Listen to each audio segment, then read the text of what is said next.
Bien, bonjour à tous, je suis ravi de vous retrouver dans mon petit tipidouillet. Ça faisait un bon moment, j'avais pas fait de vidéo de présentation. En fait, celle-ci n'est pas vraiment une vidéo de présentation, ce sera plus une vidéo de synthèse. L'idée, c'est de vous faire partager un petit peu mon ressenti sur les leurres que j'ai utilisées cette année pour la pêche de la truite. Et je précise la pêche de la truite puisqu'elle vient de se terminer dimanche dernier. Alors cette année, ça a été un petit peu particulier pour moi, pour la pêche de la truite, puisque c'est la première fois que j'ai utilisé des leurres achetés chez AliExpress, puisque, comme vous le savez, j'ai découvert le site cette année. Alors comme vous le remarquerez dans la suite de la vidéo, j'ai acheté assez peu de leurres dédiés spécifiquement à la truite, parce que j'en avais qui me donnaient satisfaction. Je ferai une vidéo en fin d'année pour vous faire un petit peu un récapitulatif des leurres que j'ai utilisés plus spécifiquement pour la pêche des autres carnassiers, cendres et brochets pour commencer, perche ensuite.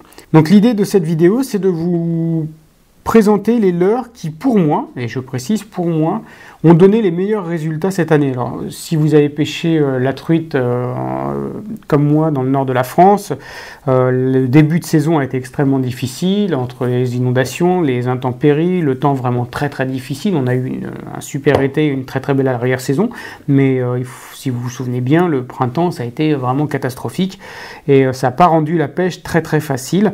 Donc voilà, alors sans plus attendre, quels sont les leurres avec lesquels j'ai eu le plus de résultats? Eh bien, sans grande surprise finalement, les deux avec lesquels j'ai pris plus de poissons, ce sont les Rapala classiques. Ça, ce sont de très anciens leurres que j'ai et que je tâche de préserver. Donc c'est en version coulant et en version flottant. Donc ça fait merveille en pêche en remontant le courant. Suivant, si c'est un trou d'eau, j'alterne, je passe sur un coulant. S'il y a vraiment très peu de fond et que je risque de m'accrocher sur les herbes, je vais plutôt privilégier le Rapala flottant. Donc ce modèle-là, il fait 5 cm. J'ai pas les prix, j'ai pas regardé les prix, vous regarderez, hein, vous tapez Rapala original. Vous trouverez les références, c'est pas très cher, ça doit être 6 € le leurre environ, mais moi, je vous dis, ça fait plus de 15 ans que je les ai, donc je me souviens plus.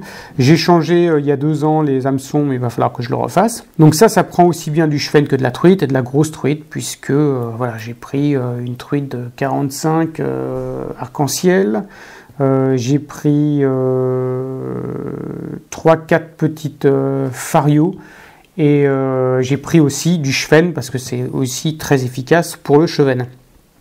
Donc voilà, si je devais sélectionner les deux leurres qui m'ont le plus apporté de poissons cette année, ce sont ces deux-là. Voilà, c'est pas des leurres AliExpress, je ne pêche pas que avec de l'AliExpress. Voilà, ce sont ces deux leurres-là. Comme je vous dis, j'avais pas tellement acheté de leurres AliExpress pour pêcher la truite, j'avais quand même pris ceux-là. En fait, ceux-là, ils sont polyvalents, on peut très bien pêcher le carnassier avec brochet, cendre, enfin surtout brochet. Et la première truite que j'ai faite à l'ouverture, c'était avec ce poisson-là. J'en ai fait une vidéo d'ailleurs, si vous parcourez la playlist, vous trouverez la vidéo dans laquelle j'ai montré ce leurre-là. Donc ce leurre-là, c'est un leurre de marque Birking. La référence c'est BM68, je vous la mettrai sous la vidéo, pensez à dérouler le petit résumé. Et le coloris c'est B, voilà. Donc il existe en A qui est un petit peu orangé, moi celui qui m'a vraiment donné satisfaction c'est celui-ci, donc en coloris B. Donc c'est un poisson nageur qui nage vraiment extrêmement bien. Il frétille, enfin c'est un mouvement un peu ondulatoire, comme s'il passait d'un côté à l'autre, même avec un moulinet très très léger. Il fonctionne vraiment très très bien dans le courant. Donc ça, voilà, c'est celui qui bonne surprise parce qu'il est quand même d'une bonne taille. Donc là où je pêche, c'est pareil. Si vous pêchez dans des cours d'eau sauvages, ça va être un peu trop surdimensionné comme leurre, à mon avis. Mais ça, c'est pour des truites de lâcher qui font 30, 40, 50 cm. Parce que là où je pêche, j'ai rencontré le garde-pêche, je fais un petit aparté la semaine dernière, donc juste à la fermeture, qui m'a dit qu'ils avaient lâché des truites de grande taille avant la fermeture en espérant qu'elles se reproduisent parce qu'elles ne sont pas stériles, celles qu'ils ont lâchées. Et moi, j'ai eu l'occasion d'en prendre une. Donc j'ai relâché évidemment. Mais voilà, tout ça pour dire que ce genre de poisson, ça ne les effraie absolument pas. Ensuite, on passe à la bonne surprise. c'est celui-ci. Alors ça, c'est un leurre qui, j'ai fait des cartons sur les perches avec ça. Je vous en parlerai plus tard.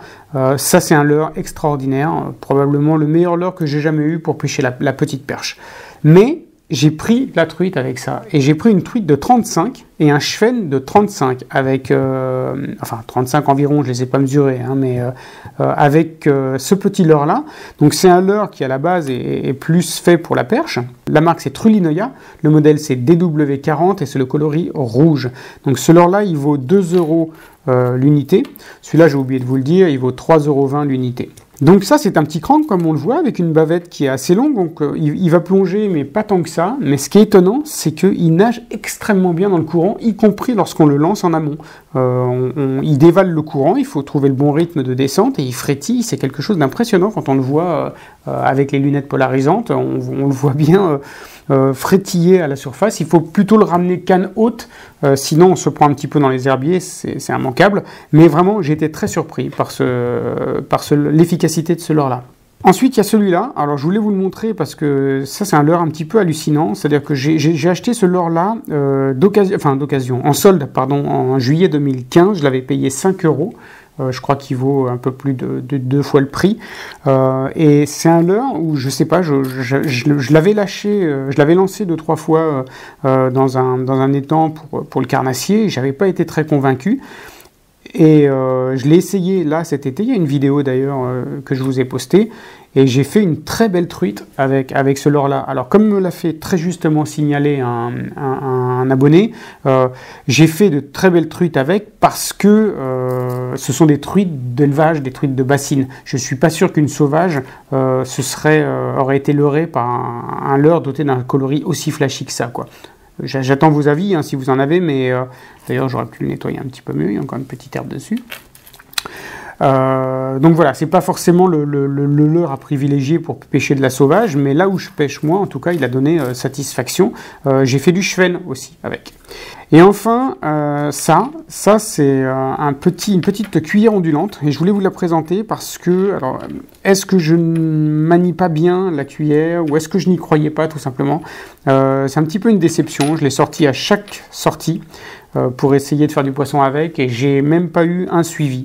J'ai jamais rien pris avec ça. Alors je sais qu'il y en a qui arrivent et qui ont de très bons résultats avec ça, avec cette cuillère ondulante, assez légère. Moi personnellement, ça n'a rien donné, ni en coloris doré, ni en coloris argenté. La cuillère ondulante nage très bien, c'est pas la question, mais moi ça n'a pas donné un super résultat. Voilà, donc ensuite les autres équipements que j'ai utilisés. Alors le premier c'est celui-là que je voulais vous montrer, j'ai fait une vidéo aussi dessus.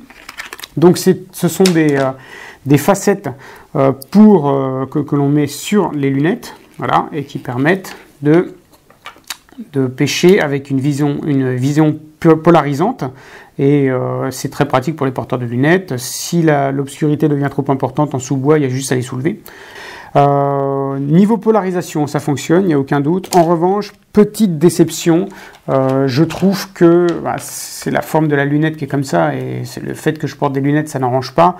On voit beaucoup la lumière qui passe par le côté, et ça peut être assez gênant, voire un peu fatigant quand on se prend de la lumière à 45 degrés comme ça.